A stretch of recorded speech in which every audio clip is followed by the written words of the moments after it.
I just finished this book, Drama Queen by Sarah Gibbs. I finished it in 2 sittings because it was fantastically written, very funny, and most importantly to me right now, it was just a beautiful story about a woman finding out that she's autistic at 30, which is exactly the process I'm going through right now. What I think is so fascinating about reading memoirs of other autistic women's experiences of being late diagnosed as an autistic person is that so much of what we go through is so similar in terms of the feelings of difference, the feelings of being misunderstood, the feelings of being too much, the feelings of being on the periphery. And yet the autistic traits that we all have are so different because autism is a spectrum. And so in reading her book, there are so many points at which I go, yes, that's my reality, and others where I go,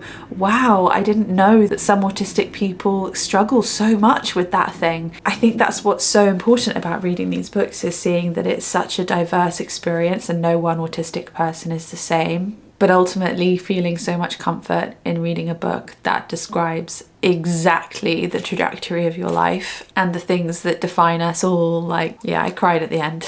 Sort of mix of sad and happy tears. Anyway, today I am trying to get myself out of a bit of a funk. I have been in bed for 3 days because I hurt my back again for like the 4th time in 6 weeks after a very bad accident at the gym.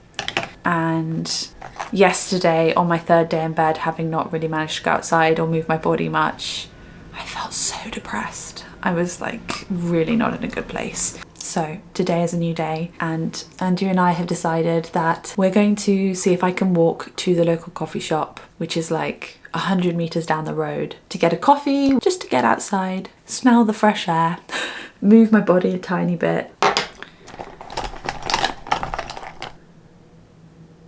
Last night, I ended up having a shutdown. It was really like a bizarre experience actually, because I've never experienced it quite so badly. Andrew was in the room with me and he was asking me what was wrong and he was trying to help me, but I couldn't speak. And I also felt like I couldn't move. And so I was just kind of stuck in this somewhat catatonic state. And it felt like my mind was in despair. Like I felt really depressed. I felt really low all of a sudden, but I couldn't do anything to make myself feel better. I couldn't move. I couldn't ask for help. And when I did try to speak, it just was very confused. So that was pretty scary. And when I snapped out of it, so to speak, I kind of recognized that that was a shutdown, but I didn't really know what was happening in the moment. So Andrew and I have now downloaded an app that is basically like a writing to speech app, so that when I'm in that state, I can write something down and it will speak, which, I mean, Andrew was like, why don't you just write it on WhatsApp? But the point is that sometimes if I want to catch someone's attention and I'm in that state, I need the app to speak. I am so looking forward to getting a coffee. My order is always decaf coconut latte or decaf coconut cappuccino. And we always go to the same coffee shop on the high street that is my favourite. It's called Hermanos. They have a few coffee shops in London and they also roast coffee beans in London as well. They have a warehouse.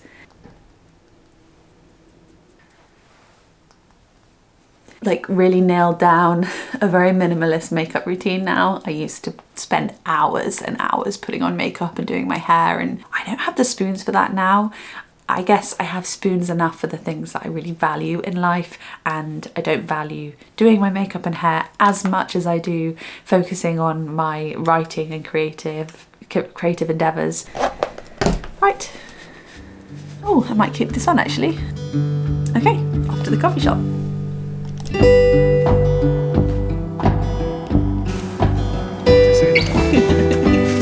has no patience.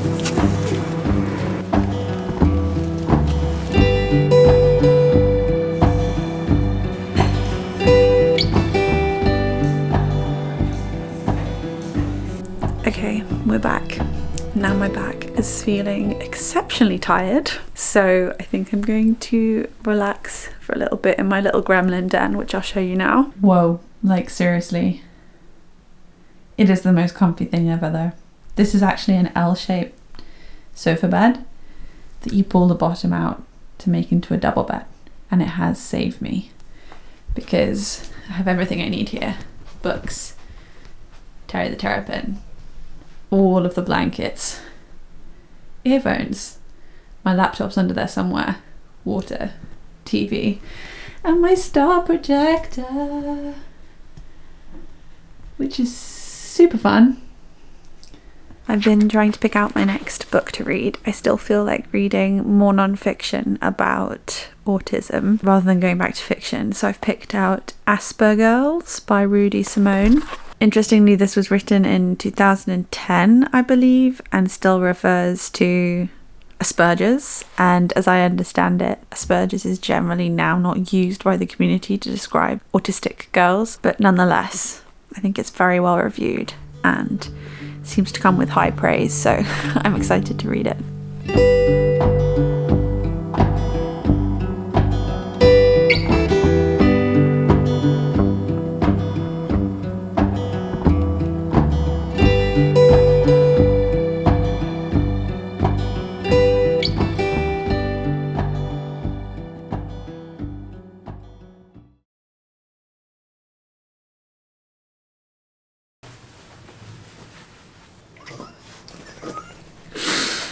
I'm just so grateful.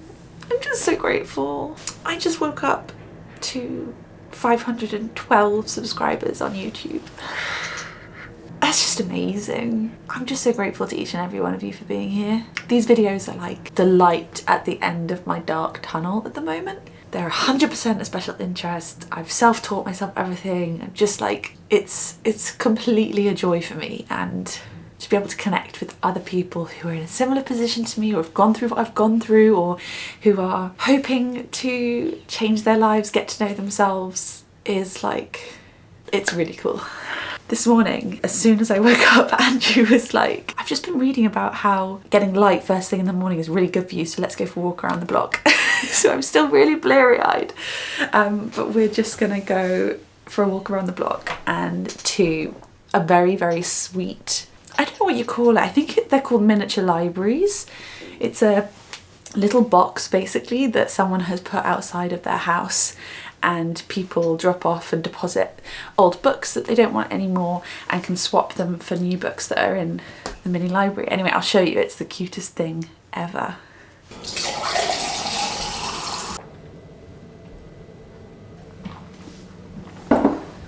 Yeah, I picked out a book to donate. That's exciting. The Icarus Deception.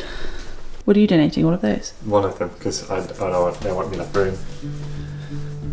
The Big Beast.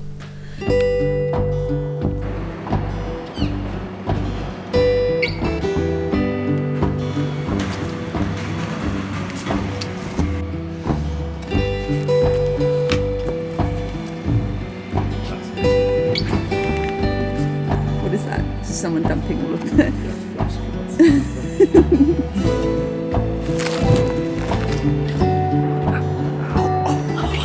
Did I just call you? That's pinched me. Sorry. Rain and tropical sun. Ain't no sunshine when she's gone. Gone. And this house just ain't no home anytime she goes away. No, I don't know what I do if I didn't love you. So one of my major stims always has been, is singing. I sing to myself constantly out loud. I sing in my head constantly, and I love it. It makes me feel so happy, so joyful. Like I can go from feeling overwhelmed and frustrated to feeling so happy and inspired just by singing one of my favourite songs. And I remember when I was growing up and at home a lot, I was able to do this because I could shut my bedroom door and I would just spend hours singing to myself, playing music. I played guitar, I played the piano, I wrote my own songs. I was self-taught a lot of it, like I just absolutely adored it. And then when I started to live with people as well who weren't my family, I noticed that they were very uncomfortable with me singing the whole time. And I do have a nice voice. I think. So obviously it's just annoying and frustrating to other people to have someone singing the whole time, which I understand. So I'd get a lot of Charlie, when I just spontaneously burst into song and not even realise that I'm doing it. So I'm feeling very grateful today for my gorgeous husband Andrew, who never tells me to be quiet, ever. Right, package time. So I think that this package is a whole load of stuff for me to go swimming, because as I'm doing physio for my back, and that didn't work last time on its own, I think I need to do something to strengthen it. And in all honesty, I haven't exercised in a very long time, despite I used to be really into fitness, and I think that's how I kind of survived the neurotypical world, not realising that I was autistic. Like, I would literally go and exercise at lunch in the office just to get rid of the excess energy and frustration that I was experiencing. Anyway, so I was going to start roller skating, because like the idea of listening to music and roller skating at the same time is just phenomenal to me. The physio told me that I can't do that until next year because of my back, so swimming is the next best thing. But the idea of getting together all my things, going to the swimming pool, getting changed in the swimming pool changing rooms, getting a locker, getting into the swimming pool, swimming, having a shower afterwards, getting all my stuff ready, getting home, like there's so many steps to that it got very overwhelming very quickly. And to be honest with you, it felt like doing it would have been quite anxiety inducing. So I thought, what could I do to make it as easy as possible? And the idea is of like removing the friction from the process as far as possible and making it a process that I just repeat without having to think about it each time. So I got a few things to allow me to do that, so that I will have one bag that has all of my swimming stuff in it, so I don't need to like go into my bathroom each day I want to go swimming and take out my shampoo and conditioner and things like that. I can literally just pick up this bag and it will have everything in it that I need. I hope it works.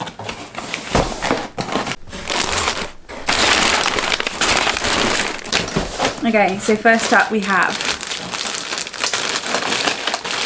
a swimming costume. It's just a simple black one. Nice. Ooh. I got a hair turban. I got everything in black because I really struggle with making decisions when I'm shopping, and everything nowadays comes in like every single colour under the rainbow. So I decided before I started looking for things that I would just get everything in black to make it really simple. And so I didn't spend literally my whole day just making one order.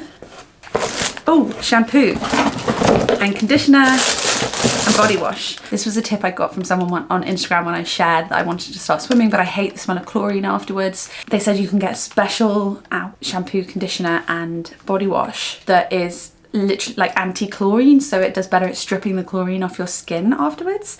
They were a little pricey, but I'm hoping that they will go a long way. Cool. And then I also got a detangling hairbrush. Again, the idea being that I don't have to move my hairbrush between bags when I want to go swimming. Will do the job nicely. And then last but not least, the bag. Okay, I have a bit of an obsession with bags, so this probably wasn't necessary, but it's just like a black bag, really simple. There are still a few more things to arrive. Like I bought this microfiber towel poncho as well that's like huge, and it has a hood, and it just means that I can get changed in the changing rooms without like feeling like I'm literally naked in front of other people. I love that some people feel comfortable with that, but I just don't. It's something I get anxious about. I just can't wait for my back to get better enough to be able to go swimming now.